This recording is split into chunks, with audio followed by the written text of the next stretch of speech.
হাসনাত আবদুল্লাহ এমন একজন ব্যক্তি, তিনি জুলাই গণঅভ্যুত্থানে কী ধরনের নেতিবাচক ভূমিকা রেখেছেন সে বিষয়ে আসিফ মাহমুদের বইয়ে কিন্তু উল্লেখ করা আছে। হুম। আসিফ মাহমুদের বইটি যদি আপনি পড়েন সেখানে স্পষ্টভাবে উল্লেখ করা আছে যে হাসনাত এবং সার্জিস তারা দুজন সেনাবাহিনীর গাড়িতে চড়ে তারা বঙ্গভবনে যাচ্ছিলেন। সে সময় আমরা তাদেরকে বলি, তোমরা যদি গাড়ি থেকে নেমে আমাদের কাছে না আসো তোমাদেরকে জাতীয় বেঈমান আখ্যায়িত করা হবে। দেখেন, অনেক ভিতরের আলোচনা তো আসলে প্রকাশ্যে আনা ঠিক না, তারপরেও বলি এনসিপির মধ্যে তাদের নিয়ে নানান ধরনের গুঞ্জন ছিল, এখন যদিও রাজনীতি করার স্বার্থে সেগুলো নাই।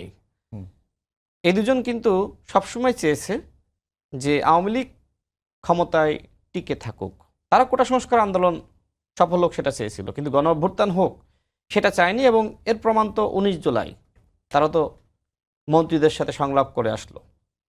এরপরে আরও অনেক ঘটনা ঘটেছে। তো সেই হাসনাত আবদুল্লাহ পরবর্তীতে আওয়ামী লীগ নিষিদ্ধের আন্দোলন করলো। বিষয়টা এরকম যে জুলাই গণঅভ্যুত্থানের দুর্বলতা থাকার কারণে ওই দুর্বলতা ঢাকার জন্য পরবর্তীতে আওয়ামী লীগ নিষিদ্ধের আন্দোলন।